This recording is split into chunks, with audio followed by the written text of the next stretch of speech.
Welcome back to this session. This session is going to be a little interesting for us to understand the early church because we're going to discuss about these various conditions. In the previous class, I did explain about the list of various conditions, but we are going to be explained at this moment about the every condition. See, in the last slide, the last class, the last slide, I did mention about the geographical condition, the political condition, intellectual condition. And after which we have the religious condition, cultural condition, and socio-moral condition. To keep this in your mind, it is nothing but RPI, if you want to keep in your mind this way. Like you can talk about religious condition, political condition, and intellectual condition. Okay, so this way we can move about. Then we can discuss about the geographical condition. Then we will move to cultural, and the last one is going to be a socio-moral condition. But as far as this particular class is concerned, I'm just placing the geographical condition as a first. Therefore, geographical condition. Then I'll be discussing something on the political condition. Then I'll move on to the religious condition.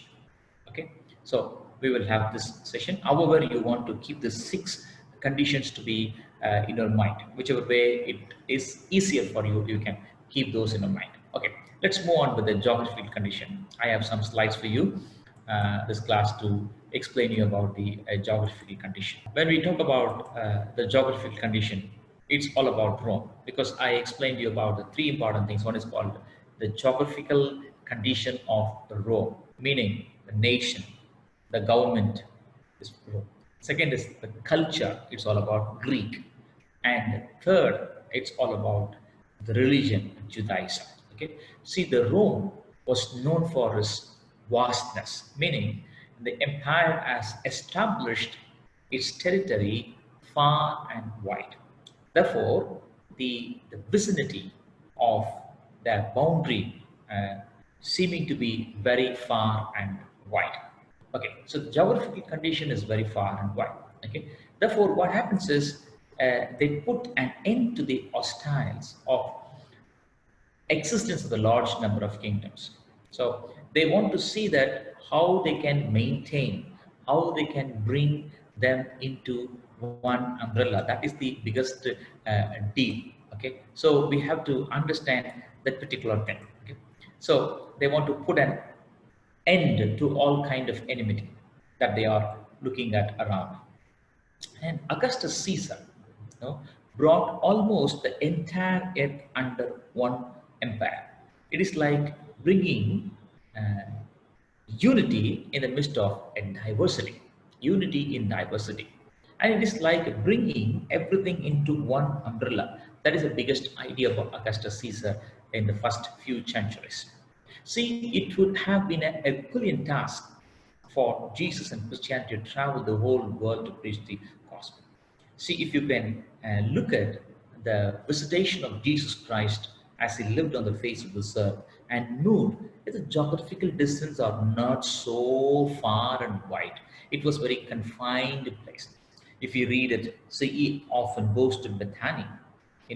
Often he travels to Galilee, Capernaum. See, if you can look at all these places in the 4 Gospels, you will probably identify Jesus had repeatedly visited. Therefore, to understand how the church, the body of Jesus Christ, has been expanded, okay, that is one of the goals of our learning. See, our understanding of the subject is all about understanding the development of the historical church, meaning how do I see the growth and development of the church in the history of Christianity. Okay, so this is one of the important things. Okay, it so happened that Palestine was in the middle of the Hellenistic empires under one group of Romans. Okay, now the Hellenistic understanding. So the Greek importance, the Greek significance was there, and this Rome has to look at all these important things. Therefore, it so happened that the Greek culture also should be part and parcel of the Rome. gone. So this also needs to be kept preserved in our mind so that we will have a better understanding of this geographical condition. Moving to the next slide, may I quote from the Robert important about the early church. He says, if we looked at the map of the early church and the ministry of Jesus, Jerusalem, Antioch is a place in the middle of the Roman Empire between the great Ptolemaic and Seleucid kingdoms. See, the Antioch and Jerusalem played a vital role. You can understand from the book of Acts, like how this Antioch played a significant role, so also the Jerusalem played a significant role. So the Robert's understanding is saying the ministry of Jesus Christ to the early church, if you can look at the map, you will able to identify Jerusalem and Antioch as the middle of the Roman Empire. See here, look at it. All the important towns and cities were connected with a good network of land routes and sea routes.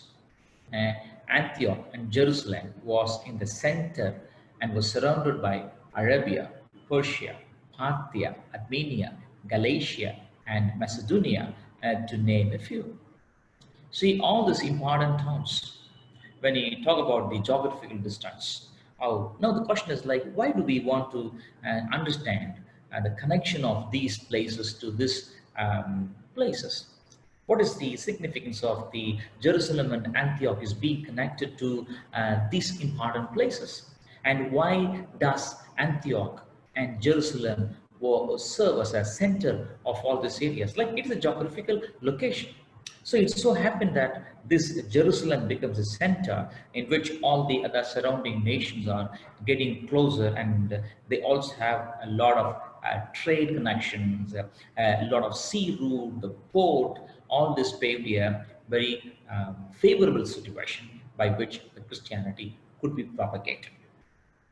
Friends, may I also give you one more important version of Robert Gunn's a survey of the New Testament. It is seen here in this particular book. So he mentions it also a noteworthy that Antioch was in a Seleucid kingdom and Jerusalem was a Ptolemaic, and both were the main center of Christian activities. See, we look at from the Babylonian captivity, after which you look at about the different rulers like Medo-Persian kingdom comes into the place, and after that you see about the Greeks comes into place, the Roman comes into place, and Ptolemaics and Seleucids and Maccabees. You can read about this particular nations have a vital role to play with. Therefore, we do understand with the concept of the Robert saying, well, this Ptolemy was taking care of Jerusalem and Antioch was in the Seleucian kingdom.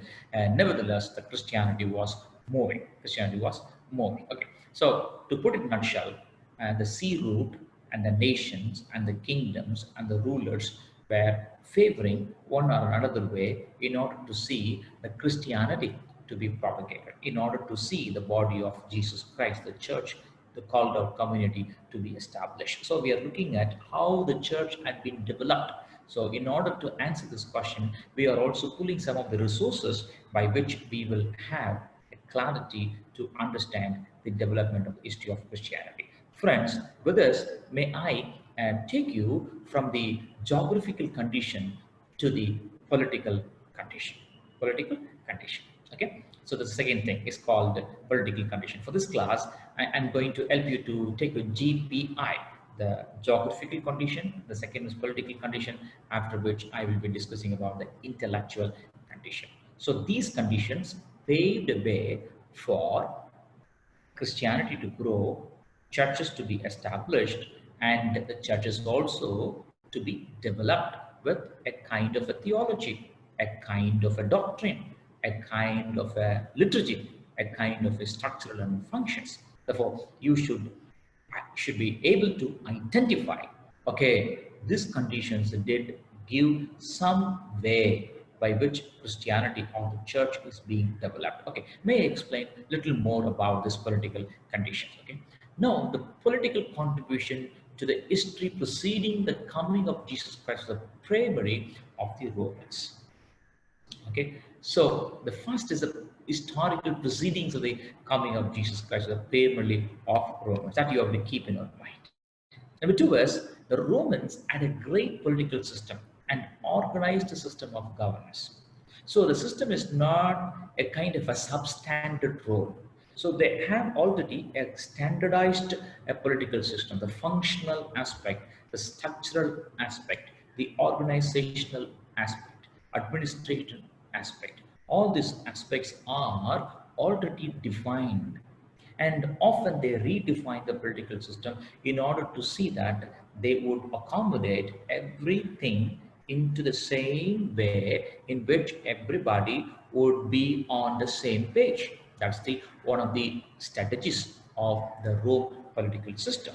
Okay, so may I go with this third important points here. There was a political unity, which I mentioned already. Political unity. Everybody should be on the same page. Therefore, the rules and regulations, the norms of the government are well known by the officials and the second level officials of the government. See, one of the early church fathers, the Origin, believed that the Roman peace and communication have really helped the growth of Christianity. So he says the peace, the Roman peace, the Pax Romana, I'll be explaining about it.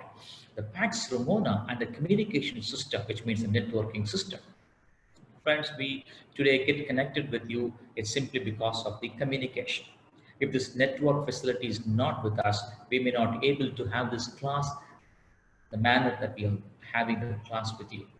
Therefore, it's so important for us. The political system was so strong. So the Origen was trying to explain, trying to express the thought. The thought is very simple.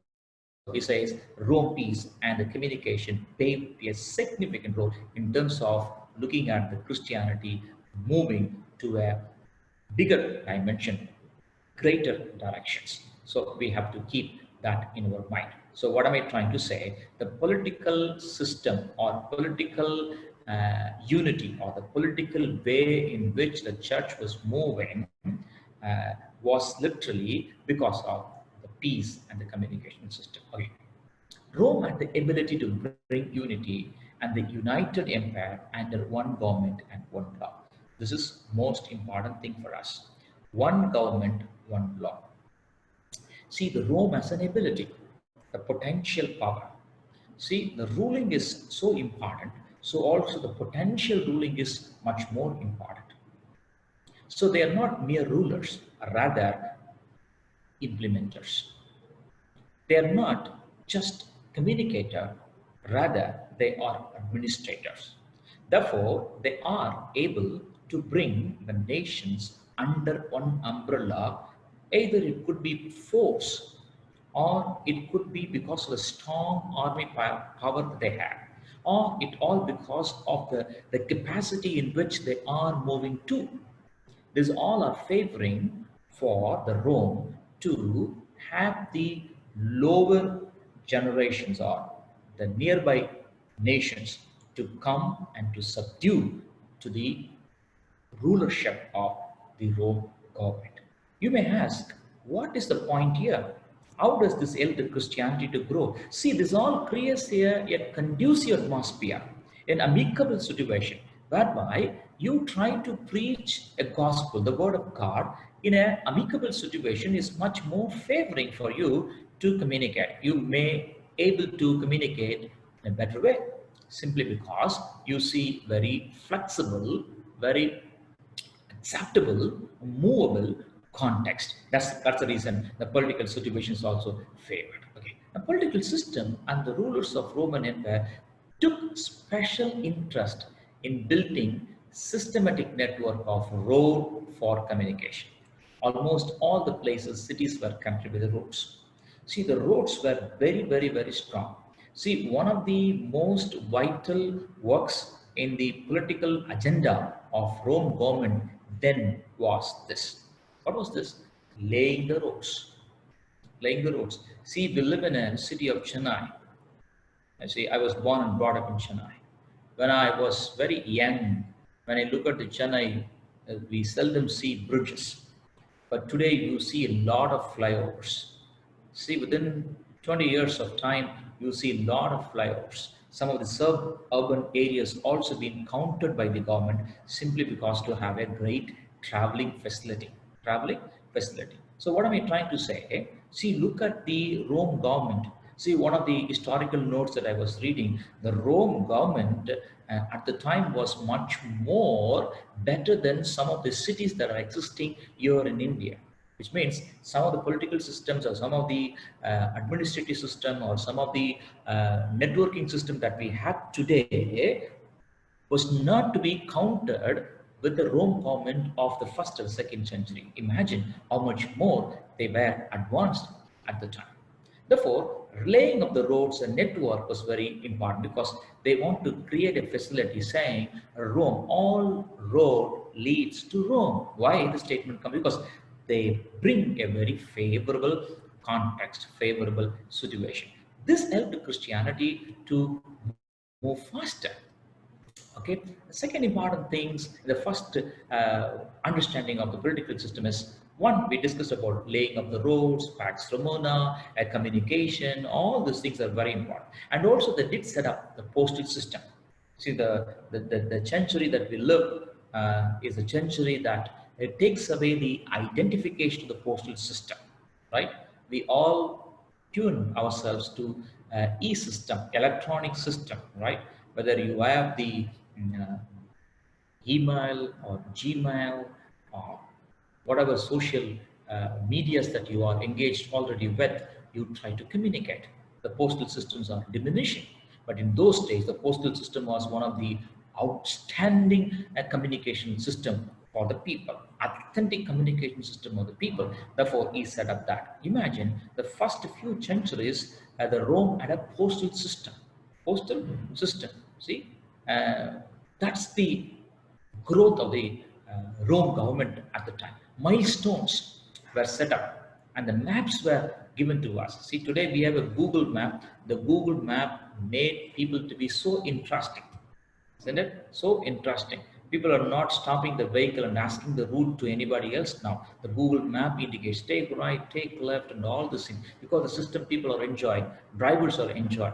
So the important thing is previously the people look at the milestones. They look at okay, this way Calcutta, okay, 785 kilometers. Then they travel 100 kilometers. Then look at the milestone. That's where they move travel to one particular place to another particular place. In those days, the first century or second century, Rome had the system already implemented. Every road has the milestone. So by which the travelers do not find any difficulty in traveling. Therefore, propagators, when they start propagating, when they committed their life to propagate the word of God, they travel, they know where they are, they know where they are heading to. Okay, the milestones played a vital role. So there was a complete peace. The government was able to have a strong law and order system. Today, the government in India, we have the 144 system by which they control people, right? System. Now the uh, COVID-19, lot of the government restrictions are there. They come up with some law, some system, some SOP, and some GO by which they try to regularize the system. So we have a system in which we are trying to accommodate ourselves. But Rome was a greater system. They had a common piece, road, that is no problem. And the milestones are there, therefore travelers do not have any problem. Now there were a lot of gunmen. Today we talk about gunmen. In those days, there were a lot of pirates. That's why we read about a man traveling from Jerusalem to Jericho. We know the travel. On the way, he was meeting a important, unforgettable thing in his life. The pirates started to, you know, destroy the properties that he has and destroy his travel and so many things that I can talk about that particularly. But you can look at these pirates. They had been controlled by this gunman. Therefore, the Rome system was so important to understand. Pax Romana, they want to have a very peaceful society, peaceful context by which the gospel proclamation was easy. Okay, now the Robert New Testament survey says about. It is significant that Christianity was taken along the trade route. That's important. So the trade route, the Christianity was taken to the trade route. And now, which I explained, the political system of the Rome was very significant because of the trade route. They had a good road system, good communication system, good milestone system, good postal system. So everything was so clear, and there were no pirates on the sea road. They ensured that they have the army men standing there and protecting the people. So all these things have been designed by the Rome government and made a peaceful stay, peaceful travel.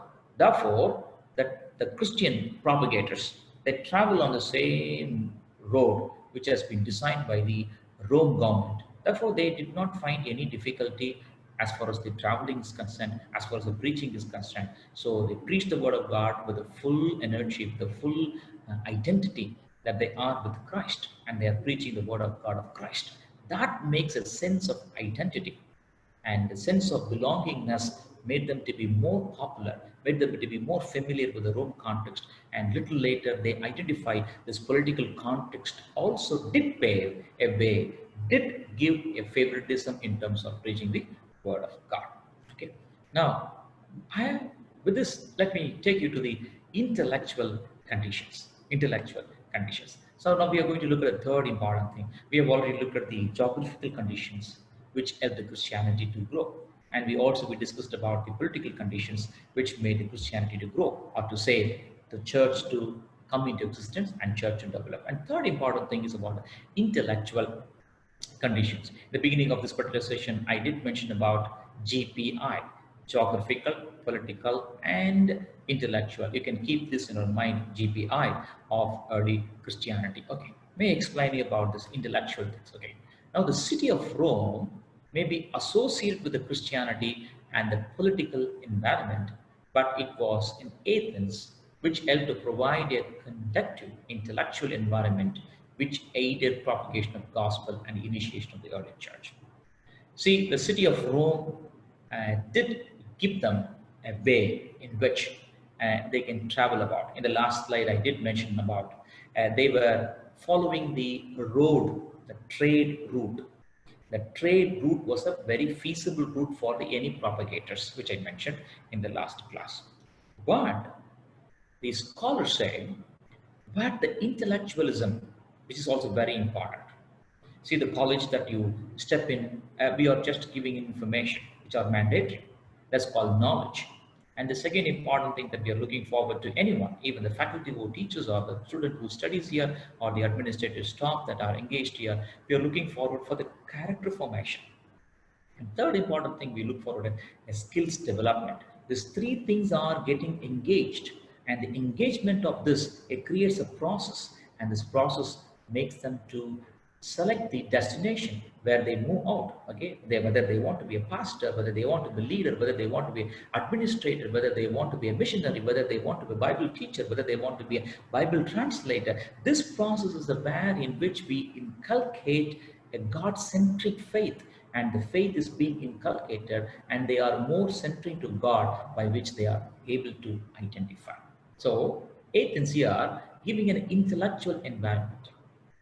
See, when we take this intellectual environment and incorporate this intellectual environment with the Christ in whom we have a trust, and this integration leads you to really decide what you want to be.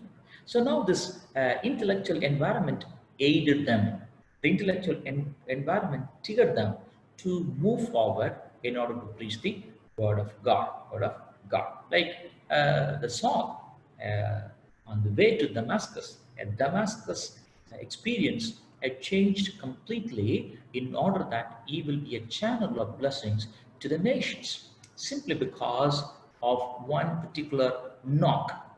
Okay? It changed the total experience. See, but you need to understand the intellectualism that he had, the knowledge that he was accumulating, sitting there close to Gamaliel, the feet of Gamaliel, and learning everything. So this intellectualism, it played a significant role little later when Paul talks, when Paul writes the epistles. you may understand when he writes a classical writing to the church at Rome, which was not established by him. When he writes the epistle of Rome, Romans, you will understand the significance of his intellectualism. Therefore, here intellectualism is again an important factor to propagate the word of God. See, it provides for the foundation of ideas, concepts, opinions of early Christians for the formation of congregational church and worship. So why intellectualism? Is intellectualism is bad? No, not at all. It is necessary. My answer is yes, absolutely yes. Why? Because by which you will be able to identify what is what. Otherwise, you may not able to figure out what is what.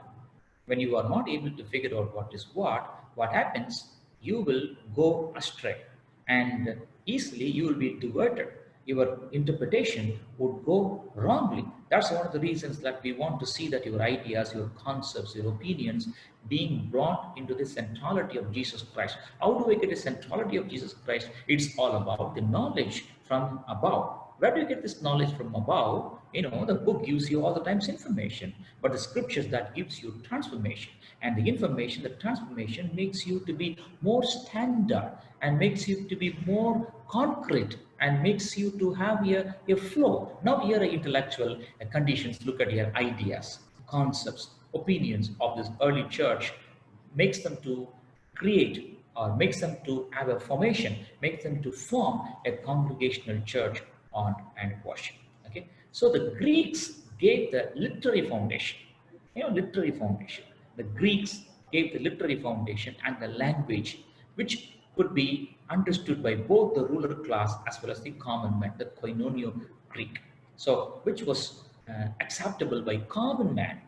Okay, so this again gives a flow. See, very important when missionaries go to a different context, they go and be with the people, and there is no dialect. See, there are umpty number of missionaries' work that you were able to read. Even in India, when we talk about the North India, when the missionaries like FMV missionaries aftermath of independence, you will able to see the lot of indigenous missionary movements come in, and the first missionary caravan did send a lot of missionaries to northern part of India. As they go in, they started to learn the language. The question is, where to get the language?